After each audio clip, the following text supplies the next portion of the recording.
ሰላም ሰላም እንዴት አላችሁልኝ ወይ? እኔ አለሁላችሁ እግዚአብሔር ይመስገን። እስኪ ይህን ቪዲዮ በላይክ በሼር በኮሜንት ጀምሩት። ዛሬ አዲስ ቪዲዮ ይዤላችሁ ነው የመጣሁት። በዛሬው ቪዲዮ የምናየው የማስተር አብነት ጉዳይ ወጣት ናዝራዊ አበራ በቻይና እስር ቤት ውስጥ ስላለች ህይወታችን አዶናይና ጆሲ በአዲስ የሙዚቃ ድግስ እየመጡ መሆናቸውን እናያለን። እስከ ፕሮግራማችን ፍጻሜ ድረስ አብራችሁኝ ትሆኑ ዘንድ በክብር ጋብዛችኋለሁ። ሰሞኑን በጣም መነጋገሪያ የሆነው የማስተር አብነት ጉዳይ ነው። እንደምታውቁት በጠና ታሙ የኢትዮጵያን ሕዝብ ጸሎት እንደሚሻና እንደሚፈልግ በማህበራዊ ሚዲያ እያሳውቆ ነበር። በጣም ብዙ ሰዎች ብዙዎች እየተቀባበሉትና ሀዘናቸውንም እየገለጹለት ይገኛሉ። ነገር ግን በጣም የሚያስገርም አንድ ቪዲዮ ነበርና ይሄን ቪዲዮ ምንድነው የሚለው የማስተር አብነት ውሸቱን ነው፣ አልታመመም፣ ይሄ ሚዲያውን ለመቆጣጠር የሚደረግ አይነት ነው የሚል ሐሳብ ያለው ቪዲዮ ሰርቶ ነበርና በጣም የሚያስገርም ነው። ታምም ያለው ጸልዩልኝ አለ ማስተር አብነት። እንዴ ለምንድነው ማለት ሁላችሁም የእምነታችሁ ጸልዩልኝ ማለት ምን ማለት ነው? አንዱ ቢሲት አንድ አይሱትም ነው። ይኸውልህ አንተም የምትጸልየው ሌሎችም የሚጸልዩ ጩኸት እንጂ ምንም አይነት ውጤት አያመጣም። በጣም በጠና ከታመምክ ብር ከሌለህ ብር ስጡኝ ነው የሚባለው። ብር ካለህ ደግሞ ሂደህ መታከም ነው ያለብህ። በሽታ በሕክምና እንጂ በጸሎት አይድንም። ውሸት ነው። ማንም ድኖ አያውቅም። መጽሐፍ ውስጥም የተጻፈው ሆነ ነው እንጂ ማንም ያየ የሰማ የለም። ውሸት ነው። እንደዛ የሚባል ነገር የለም። በሽታ በአንድም በሌላ መንገድ ይመጣል። ስለዚህ ለዛ ደግሞ የሚሆን ሳይንስ በሽታም ምን አይነት በሽታ እንደሆነ የነገረን ሳይንስ ነው። ለዛም የሚሆን በሽታ ደግሞ የሚሆን መድኃኒት ሳይንስ አዘጋጅቷል። ስለዚህ አንድ ሰው ከታመመ ወደ ሕክምና ተቋም ነው እንጂ መሄድ አለበት። እኔ የምፈልገው ምንም እንድትጨነቁ አይደለም። የእናት አባቶች የተለያየ በየእምነታችሁ እንድትጸልዩልኝ ነው። ምን ስንቱን የተለያየ እምነት እንዴ? አንተ አንድ እምነት አይደል? መቼም እናንተ እውነት አትወዱም። ከእውነት ጋር ተጣልታችኋል። እኔ ነኝ እንግዲህ እውነት ዋጋ እየከፈልኩ ለእናንተ አስራቱኝ እናንተን ለማንቃት ጠዋት ማታ የምተጋው እንጂ እንደናንተ እኮ እየቀባጠርኩ እያስመሰልኩ ገንዘብ ማምጣት ይቻላል እኮ። ግን በወንድም በእህት በአገር ላይ ገንዘብ አይሰራም። እውነት ጋር እንግባባ፣ እውነት እንወቅ፣ በእውነት እንመላለስ፣ ለእውነት እንኑር። ዝም ብለን አንቀባጠር። አሁን ሲሉ እንድትጨነቁ ፈልጌ አይደለም። በየእምነት አባታ በየእምነታችሁ ምናምን ስንት ነው ፈጣሪ? አንዱ ቢስት አንዱ አይስትም ነው በየእምነታቸው የሚጸልዩልህ። ስለዚህ ከታመምክ ገንዘብ ከሌለህ ብዙ ሰው ስትረዳ ነበረ። ገንዘብ እንዲሰበሰብልህ ሁላችን የበኩላችን ጥረት እናደርጋለን። ገንዘብ ካለህ ደግሞ ውጭም አገር ውስጥም የትም ሂደህ ታከም። ጸሎት ምናምን እያልክ ግርግር አትፍጠር። ጸሎት ማለት ጩኸት ማለት ነው። ምንም አይነት ውጤት የማያመጣ የሚመጣ ስለሚመስላችሁ ነው እንጂ በየትኛውም ቦታ ላይ ምንም አይነት ነገር በጸሎት ምንም የሆነ ነገር የለም። የሆነ ስለሚመስለን ነው። መልካም ቀን። አብዛኛው የኢትዮጵያ ሕዝብ 98% እና ከዛ በላይ አማኝ ነው። እምነት አለው። በእምነቱ ይጸልያል፣ ወደ አምላኩ ይማጸናል። እዚህ ጋር የተነገረው ነገር ስለ ጸሎት ነው። ጸሎት የሚባል ነገር አለ። ሁላችንም በስጋ ብንደክም ሁላ ራሱ ጸሎት የማያደርግ ሰው አይኖርም። ቢያንስ ባይንበረከክ እንኳን ወደ አምላኩ አቤቱ እግዚአብሔር ሆይ አላህዬ ምናምን እንላለን አይደል? ይሄ ሰው ይሄንን እየተናገረ ነው እንግዲህ ኢትዮጵያ ውስጥ የሚኖረው። ስለ ማስተር አብነትም ሚዲያ ላይ ራሱን እንትን ለማድረግ አይነት ኮንሰፕት ነው እንግዲህ ሐሳቡ። እቺ ግርግር መፍጠሪያ ናት ምናምን አይነት ነገር ነው እያለ ያለው። እንደዚህ አይነት ሰው ኢትዮጵያ ውስጥ አለ። እየኖረ ነው፣ በሰላም የተመላለሰ ነው፣ መኪናውን እያሽከረከረ እየኖረ ነው ያለውና በጣም ይገርማል። ምን አይነት ምቀኝነት ነው? ምን አይነት ክፋት ነው? ምን አይነት ተንኮል ነው ይሄ? እሱ ገንዘብ አልፈልግም አለ። ላይክ ኮንሰፕቱ እንዴት ነው? እሱን እንደ መሽኮርመም እና የኢትዮጵያ ሕዝብ ብር ከፈለክ ብር ስጡ ይበላል። ጋድ ኤግዚስት ያደርጋል ብሎ በሚያስብበት ኢትዮጵያ ውስጥ ታውት አለማመን መብቱ። እንዴት ስለ ጸሎት ወርካውት አለማድረግና ማድረግ በድፍረት ይናገራል? እኔ ፐርሰናሊ በጣም ነው እየደበረኝ ያለው እግዚአብሔርን። እኔ ምንም ባልጸልይ ጸሎትን የመሰለ ነገር የለም። የቆምነው በአባቶቻችን ጸሎት ነው፣ በእናቶቻችን ጸሎት ነው፣ በወገኖቻችን ዱዓ ነው እዚህ ጋር የደረስነው እኮ ጋይስ።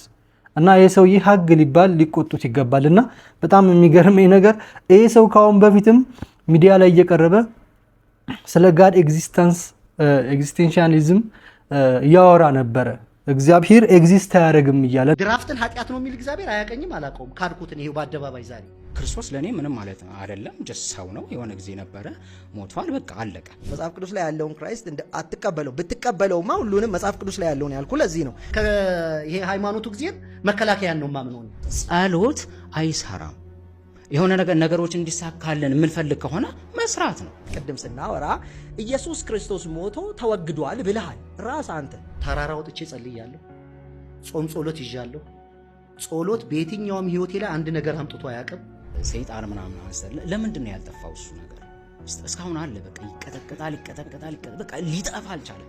ለምን አልጠፋም? አሁን ሰይጣን ያለው በሽንገላ በሃይማኖት ቤት እንጂ ሰይጣን የሚባል የለም። እንደዚህ አይነት ሰው ይዘን ነው የምንኖረው እንዴ ጋይስ።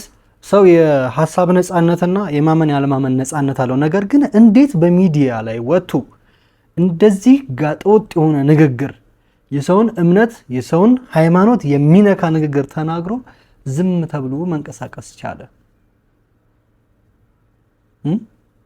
ምንድነው ያለው? ጋድ ከእግዚአብሔር እኮ ነው ሰራዊትን ነው የጦር ሰራዊትን አምናለሁ ከእግዚአብሔር በላይ ጸሎት አይሰራም ምናምን እያለ ነው የሚናገረውና ይሄ ሰው ሀግ ሊባልና ሊቆጣ ሊቆነጠጥ የሚገባው ሰው ነው ብዬ አስባለሁ። በዚህ ነገር ደስተኛ እንደማትሆኑ አውቃለሁ። ልጁ በጣም ዊርድ የሆኑ ነገሮች በመናገር ነው የሚታወቀው።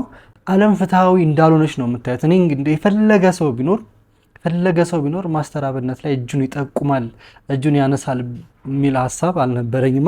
አዎ ሃይማኖት ባህል ነው፣ ካልቸር እኮ ነው። ከእግዚአብሔር የጀመረ ስርዓት አይደለም። ከእግዚአብሔር የጀመረ ስርዓት ቢሆን በሁሉ ይኖራል እኮ። ሁሉም አንድ አይነት ነው ሊኖረው የሚችለው። ግን ሰዎች በየራሳቸው አመለካከት፣ በየራሳቸው ሐሳብ፣ በየራሳቸው ዕውቀት ከእግዚአብሔር ጋር የሚያገናኝ ብለው የፈጠሩት ነገር አለ። አሁን ትልቁ ችግር እኮ ሃይማኖት በሙሉ የጋራ ሰይጣን አላቸው፣ የጋራ አምላክ አባት የላቸውም። መሆን የነበረበት እኮ የጋራ አምላክ አባት ነበር መኖር ያለበት። በሰይጣን ይስማሙና በእውነተኛው አምላክ አባት አይስማሙ። ይበቃኛል። ሰውየው ልክ አይደለም። የሚያወራውን ነገር በጣም ከባድ ነገሮች ነው የሚያወራውና እግዚአብሔር ይቅር ይበለው። ናዝራዊ አበራ የምትባል እህት ከዛሬ 7 ዓመት በፊት በቻይና መንግስት የሞት ፍርድ ተፈርዶባት የምትገኘት ነበረች። ምክንያቱም ደግሞ ጓደኛዋ የሻምፖ ይዘሽልኝ ሂጂ ወደ ቻይና ብላ ሰጣት። ይዛ በምትሄድበት ሰዓት በዛ በሻምፖ ውስጥ የተለያዩ አደንዛዥ እጽ ተገኝተው ነበረ። ኮኬን ሆኖ ተገኝቷል።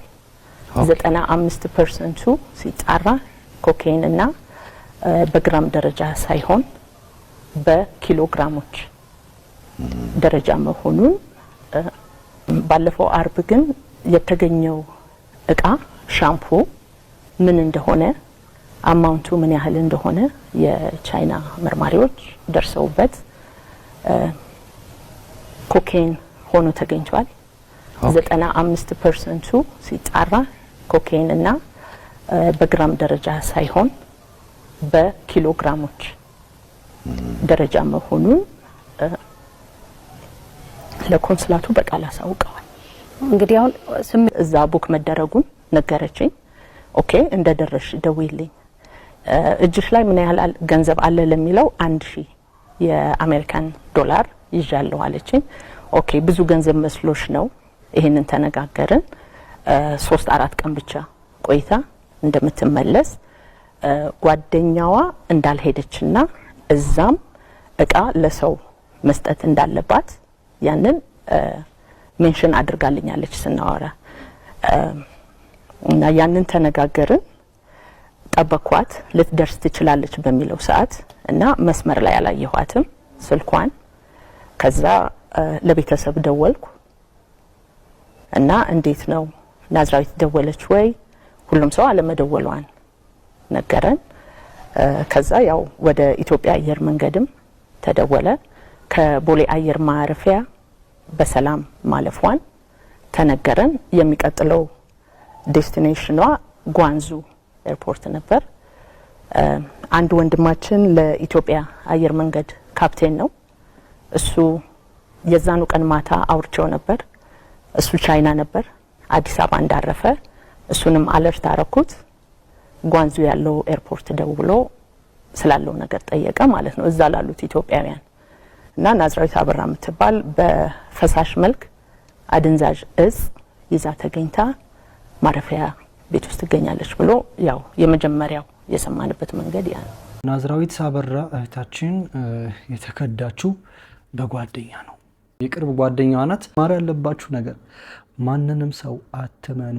ሰዓቱ በጣም ብዙ ሰዎች ለሷ ድምጻቸውን እያሰሙ ነበር ነፃ እንድትሆን። ይህ ቪዲዮ ከኢትዮጵያውያን የተላከ የነፍስ አድን ጥሪ ስለሆነ እባካችሁ ይሄ ቪዲዮ የሚደርሳችሁ ሰዎች በጠቅላላ ሼር፣ ኮፒ ሊንክ እና ሪፖስት ማድረግ እንዲሁም ከ5 ቃላት በላይ ኮሜንት ላይ በመጻፍ ናዝራዊት አበራን ፍትህ እንድታገኝ እንድናደርጋት እጠይቃችኋለሁ። This video is for the international TikTok community from the Ethiopian people. Her name is Nazrawit Abara, a young Ethiopian civil engineer who has been imprisoned in China since 2018 for a crime she didn't commit. She was accused of carrying illegal substances, but her family insisted she was framed. She trusted a friend, and that trust destroyed her life. For years now, she's been behind bars, far from her home, far from her people. We Ethiopians are not just asking for justice, we are asking for favors too. We call upon both Ethiopian and Chinese governments to work together diplomatically to reinvestigate her case and bring this innocent woman back home. Nazrawit could have been anyone's daughter, anyone's sister. So let's raise our voices together. Don't forget to repost and comment more than 5 words to make this video viral and reach its target. Thank you for listening. ታውቃላችሁ በቻይና ሀገር አደንዛዥ እጽ ይዞ የተገኘ ሰው ይገደላል። ኖ ሜርሲ ጋይስ፣ ምንም ምህረት የለውም፣ ይገደላል ነው።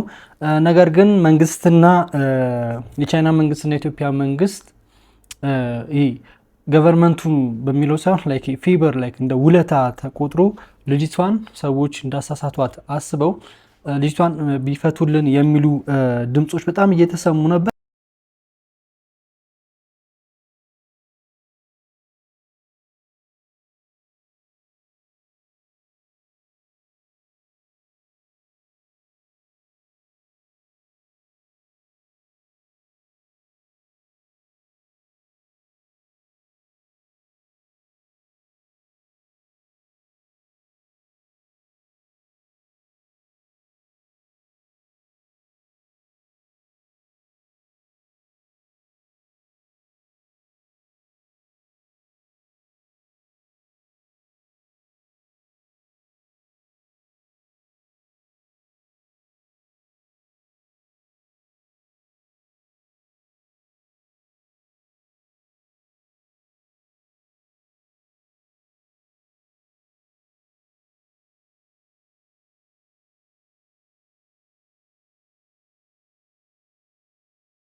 ስለ ናዝራዊት አበራ አብዛኞቻችሁ ታውቃላችሁ ብዬ አስባለሁ።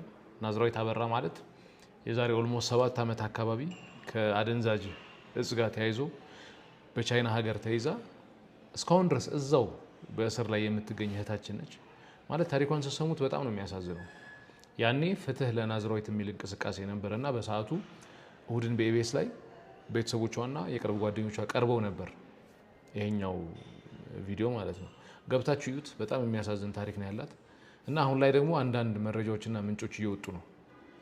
የሞት ፍርዱ ሊፈጸም እንደሆነ እና ይህን ቪዲዮ እየሰራሁት ያለሁት ምናልባት ሁላችንም ተረባርበን የሆነ ነገር ማድረግ የምንችል ከሆነ ማለት ለሚመለከተው አካል ማድረስ የምንችል ከሆነና የሞት ፍርዱ መቅረት የሚችልበት መንገድ ካለ ነው። ያው ላለፉት 7 ዓመታት እህቶቿ ቤተሰቦቿ ማድረግ ያለባቸውን ነገር በጠቅላላ ሲያደርጉ ነበር። እስከ ላይ ያሉ አካላት እስከ ቆንጽላ ጽሕፈት ቤት ብቻ ማድረግ ያለባቸውን ነገር በጠቅላላ ሲያደርጉ ነበር። አሁንም ይሄን ነገር በደንብ አድርገን ሰው ጋር እንዲደርስ ካደረግ ነው ቪዲዮ መስራት የምንችል ሰዎች ቪዲዮ እየሰራን የተሰሩትን ቪዲዮዎችን ሼር እያደረግን አይታወቅም ማን እጅ ላይ ሊያርፍ እንደሚችልና ማድረግ ያለብን ነገር አድርገን እሷን ከሞት እንድተርፍ ማድረግ የምንችልበት መንገድ ካለ በሚለው ነው። እናም ሁላችንም የሆነ ነገር የበኩላችን ጸሎትም ከሆነ ጸሎት፣ ሼርም ከሆነ ሼርም፣ ቪዲዮ መስራት የምንችል ከሆነም ደግሞ ቪዲዮ እየሰራን አይታወቅም በሚለው ነው ይህን ቪዲዮ እየሰራ ያሉት። አመሰግናለሁ። በጣም ብዙ ልጆች ለእሷ ድምፅ እንሁን ልትገደል ነው ተወስኖባታል እያሉ ብዙዎች እየሰሩ ነበረ። ናዝራዊት አበራ ልትገደል ቀናት ቀራት የሚለው ወሬ ፍጹም የውሸት ነው፣ እባካችሁ ቤተሰብ አታስጨንቁ የሚል መልእክት ተሰምቷል። እንዲያውም አሁን ከቻይና የተሰማው መረጃ ተስፋ ሰጪ ነው። የሞት ቅጣት ወደ እድሜ ልክ ተቀይሮ የነበረ ሲሆን አሁን ደግሞ ቅጣቱ ይበልጥ እንዲቀልላት ሁለተኛ ይግባኝ ቀርቦ በሂደት ላይ ይገኛል። ናዝራዊት እስር ቤት ውስጥ ሆናም ተስፋ አልቆረጠችም። ባላት የቻይንኛ ቋንቋ ዲግሪና በእንግሊዝኛ ችሎታዋ ለሌሎች የቻይና እስረኞች ትምህርት እየሰጠች ነው። እዛም እጅግ ተወዳጅ ሆናለች። መጽሐፍት እያነበበች ራሷንም እያበቃች ነው። ጠቅላይ ሚኒስትር ዶክተር አብይ አህመድ ለናዝራዊት ቤተሰብ ደውለውም ጉዳዩን በቅርበት እየተከታተሉ መሆኑን አረጋግጠውላቸዋል። ከሁሉም በላይ ደግሞ በቅርቡ እህቶቿና ፓይለት ወንድሟ ቻይና ድረስ ሄደው ናዝራዊትን በአካል አይተዋታል፣ አበረታተዋት ተመልሰዋል። ስለዚህ ያልተጣራ ወሬ እያወራን ቤተሰብን በድንጋጤና በሰቀቀን አንግደል። ፈጣሪ የተጀመረው ተስፋ ተፈጽሞ በሰላም ለሀገሯ ያብቃት። ሁላችንም ናዝራዊትን በሰላም ለሀገርሽ ያብቃሽ እያልን በየሃይማኖታችን እንጸልይላት። ይህንን ቪዲዮ ለሌሎችም ሼር አድርጉላቸው። መልካም ጊዜ። መገደል ወደ እድሜ ልክ ጽኑ እስራት እንደተቀየረላት እየተነገረ ነው። ነገር ግን አሁን ይግባኝ ተደርጓል ቅጣቱ እንዲቀልላት። እንግዲህ እንደሰማችሁት ዶክተር አብይ አህመድም ያው ጣልቃ እንደገባ፣ ምክንያቱም ያው መንግስት ጣልቃ እንዲገባበት ብዙ ዲፕሎማቶች እንዲሳተፉበት ብዙ ሰው ድምጽ እየሆነ ስለነበር እንግዲህ ጣልቃ ተገብቷል ማለት ነው። ቢካዝ ከደወለ ቤተሰቦቿን አይዟችሁ ካለ ካበረታታ በቅርበት እየተከታተለላት እንደሆነ ነው የሰማ ነው። እግዚአብሔር አምላክ ነፃ ያውጣት፣ እሱ ቀኝ እጁ ናት። ቲክታከር አዶናይ እና ጁሲ በአዲስ ነገር ሊመጡ ነው። ጋይስ እንግዲህ ይኸው ስቱዲዮ ገብተናል ማለት ነው። አርብ 3 ሰዓት ይለቀቃል። ጠብቅ። ምን እንደሚመስል ብሎግ እናድርገው እናሳያቸው እንዴ? ይቻላል። ስኒክ ፒክ ትንሽ እናካፍላለን። ቀንጨብ ይደረግላችኋል። ከዛ ሙሉ ይለቀቅላችኋል። እሺ ሌትስ ጎ። ኦኬ ቤቢ ገርል ዋት የገባኝ ከረፈደ ጥፋቴ ቢያሳጣኝም ዛሬ ትላንት አይደለም። እሺ ግን ኢነርጂ ስለሽ እሺ ኢነርጂ ልጨምርለት። እሺ ኢነርጂ እሺ ስሜታዊ ሆነ ስራችን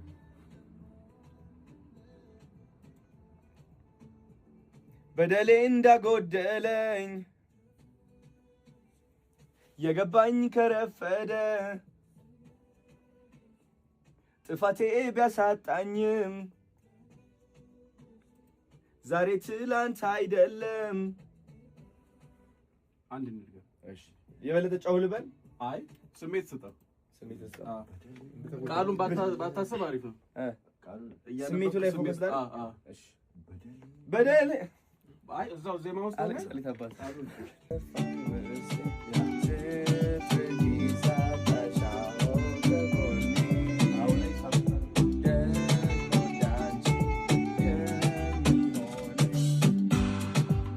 ከየትኛው እንደሆነች ንገረኝ። እሺ ይሄ የሚጀምረው በደሌ እንዳጎደለ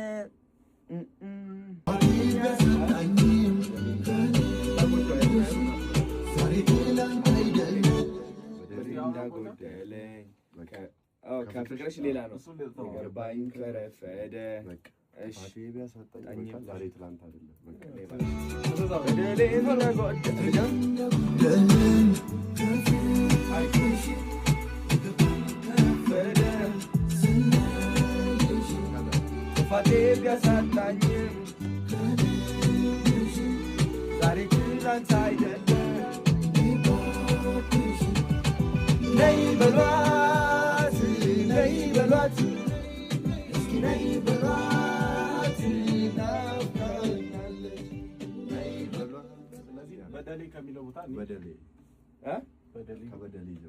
ከበደሌ ጀምሮ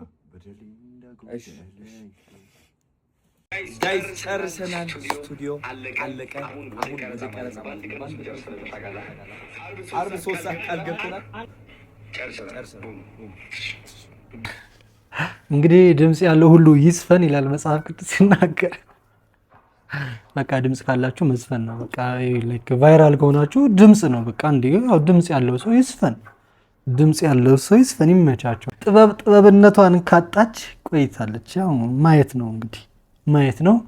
ዓርብ 3 ሰዓት ጠብቁ። ነይ በሏት የሚል ሚውዚክ አዶናይ እና ጆሲ ይለቁልን ነው። እነዚህ ሁለት ወጣቶች እንደምታውቁት በቅርቡ ከኢትዮጵያዊነት ያፈነገጠ አለባበስ ለብሰው ተገኝተዋል በሚል የታሰሩ ነበሩ። የተፈታውን ሙዚቃ ሊለቁልን ነው። ጠብቁ። ዓርብ 3 ሰዓት ላይ ይለቀቃል። በአንድ ቀን ነው የሚያልቀው ቀረጻው። ዛሬ ሐሙስ ነው። ዛሬ አልቆ ነገ በቃ ያበደ ነው። ጋይስ አዲስ ዘፈን እያወጣው እንደሆነ ታውቃላችሁ። ኮሜንት ላይ ደግሞ ብዙዎቻችሁ የሆነ ነገር እየጻፋችሁ ነው። ኦኬ ማወቅ ያለባችሁ ነገር አዶናይ ማለት ነው አክተር ይሆናል፣ ዘፋኝ ይሆናል፣ ሞቲቬሽናል ስፒከር ይሆናል፣ ሁሉም ነገር ይሆናል። ሁሉም ነኝ እኔ። ራሳችሁ አታቁሙ። አንድ መንገድ ላይ ብቻ ስታክ አትሁኑ። ኦኬ ላይክ ኤክስፕሎር አድርጉ፣ ሞካክሩ። አዳዲስ ነገሮች ምንድነው የምትወዱት? ምንድነው የሚያስደስታችሁ? ይህ ነገር ሊያስተምራችሁ ነው የሚገባ። ገባችሁ አይደለ? እወዳችኋለሁ። እዚህ በጣም የተመቸኝ ሀሳብ ነው። እኔ ራሱ ያው ልክ ተናገሪው ነበረ። ጥበብነቷን አታለች፣ ግን እችላለሁ ካልን እንችላለን በሚለው እንስማማ። እችላለሁ ካልሽ ትችያለሽ፣ እችላለሁ ካልክ ትችላለህ። እችላለሁ በል። አዶናይ አክተር ነኝ ብሏል፣ ድምፃዊ ነኝ ብሏል፣ ሞቲቬሽናል ስፒከር ነኝ ብሏል። ሞቲቬሽናል ስፒከርም ያው ተሰጥኦ ይፈልጋል፣ ግን እሱ ያው ጥሩ ሞቲቬት እያደረገ ነው። የተነሳበት ታሪኩ ምርጥ ስለሆነ ማለት ነው። በስፖርት ጋዜጠኝነት የምታውቁት ወንድማችን አሉላ ፍሬው ይባላል። ወንድም አሉላ ፍሬው እንግዲህ አንድ ወጣት ቀረበኝ ይላል። በጣም ይገርማል። ዛሬ አንድ የገጠመኝ ነገር ላጋራችሁ። አንድ የአርሰናል ደጋፊ በጣም ሊጣላኝ መጣ ዛሬ እና በኃይል መጣ። ከዛ ምንድነው ምናምን አድናቆትም መሰለኝ ምናምን። ከዛ አንተ የማንቸስተር ደጋፊ የማንቸስተር አቀንቃኝ በሚል ጸብ ተፈጠረ በመሃላችን ማለት ነው። እና በዚህ መሃል የሳምሰንግ አልትራ 24ን ነው ያጣሁት። እንግዲህ ወሰደብኝ። እንግዲህ እግር ኳሳችን ወዴት እያመራ እንደሆነ ለጸብ የምንጋበዝበት ጊዜ ላይ ደርሰናል። ለነገሩ ያው አርሰናል ተሸነፈ ብሎ የሚያለቅሱ አሉ፣ ማንቸስተር ተሸነፈ ብሎ ከትምህርት ቤት የሚቀር ትውልድን እያፈራን እንገኛለንና አዝናለሁ በጣም። ያው ለበጎ ነው ብዬ አልፈዋለሁ፣ ግን እኔ ሁሉንም የአርሰናል ደጋፊዎች አይወክልም ይሄ ተግባር ብዬ አስባለሁ። እና እኔ ጓደኞቼ በጣም የአርሰናል ደጋፊ ናቸው፣ መወዳቸው ማከብራቸው አሉ። እና ዛሬ እንግዲህ ይሄ ነገር አፕን አድርጎ ስልኬንም ማጥቻለሁ። እንግዲህ አይ ቲንክ ከመቶ ምናምን ሺህ በላይ ነው አይደል? እና በዚህ በማያውቁን እግር ኳስ በጣም ይሄ ነገር በቃ ሸዋሻ የማይደርስበት ቦታ የለም ማለት ነው። ሁልጊዜም ሰዎች ባልሆነ መንገድ ሲቀርቧችሁ ራሳችሁን ጠብቁ። ሰሞኑን እንግዲህ ኢትዮጵያውያን በአፍሪካ መድረክ ላይ እየነገሱ ነው። ይበል ይሁን የሚያሰኝ ነገር ነው። እንግዲህ ባለፈው እንደምታውቁት ቲክቶከር ዩቲናስ አሸንፋ ነበር።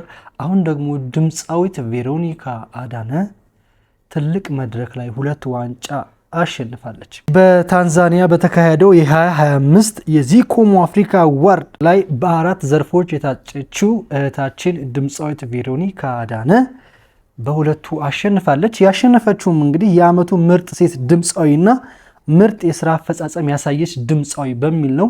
እንኳን ደስ አለሽ እህታችን። ኢትዮጵያውያኖች እንኳን ደስ አላችሁ። የትልቅ ነገር ነው። በጣም ደስ የሚል ነገር ነው። ጀግና ናት። በጣም ነው ፕራውድ ማድረጋት። አንያ ተሰጥኦም አላት፣ ኮሚትመንቱም አላት። ተሰጥኦ ብቻውን ምንም ስለማይሰራ ኮሚትመንቷም ደግሞ ገራሚ ነበር። ተሳክቶላታል። ከትንሽ ነገር ተነስታ ይሄው በትልልቅ መድረኮች ሀገራችንን እያስጠራች ነው። እሷም ከፍ ብላለች።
ቬሮኒካ ሀገራችንን በአፍሪካ መድረክ ላይ አስጠርታናለች።